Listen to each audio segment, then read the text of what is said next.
as what I would say as well as a regional security mechanism. A high-level strategy conference is currently underway in St. Lucia, bringing together the financial intelligence units, FIUs, of all 8 member states of the Regional Security System, RSS. The meeting aims to craft a unified action plan to dismantle criminal networks by tracking the illicit flow of money and targeting the masterminds at the heart of organized crime.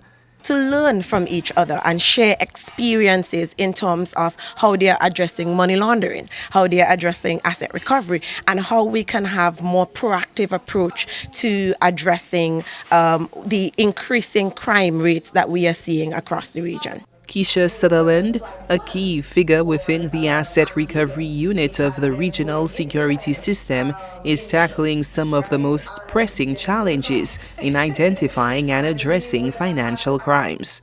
When we think of financial crimes, we think of just money laundering, for example.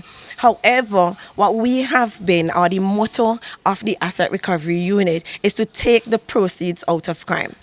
As we would recognize, we have different motivations. Myself, I go to work and I am thinking that, 3 months of not being paid, I will probably not show up the next month. And I think similarly, criminals have a motivation for being involved in crime.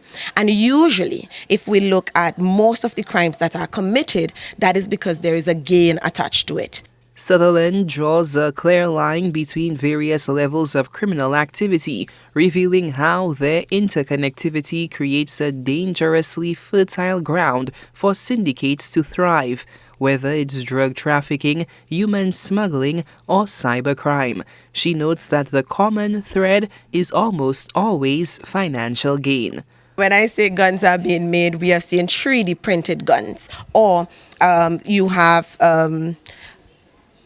weapons that would have been designated for other use being then recalibrated for use as actual weapons, right?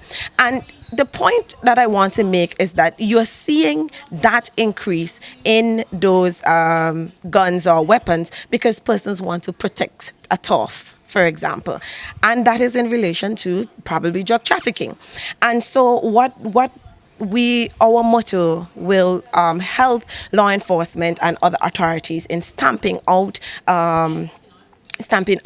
crimes or reducing crimes, because our approach is that you're taking away that motivation from the person. So if you take the funds away, hopefully, then they wouldn't have any funds to perpetuate their criminal activities, and you would be removing the motivation. A gnawing concern, Sutherland notes, is the growing trend of incarcerated individuals continuing to wield significant influence over gang operations. Even from behind prison walls, they manage to orchestrate the movement of contraband and illicit funds, exploiting loopholes in the penal system to maintain control.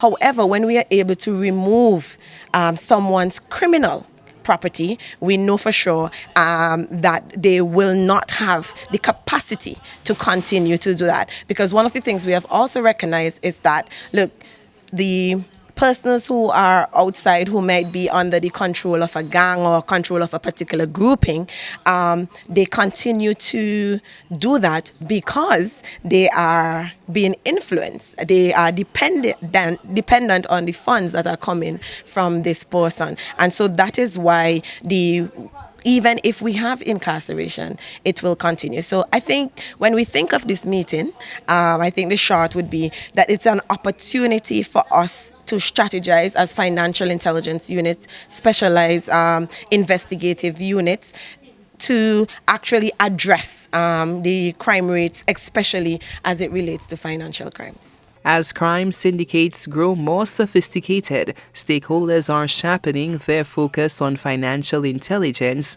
as the frontline weapon in exposing and disrupting organized crime.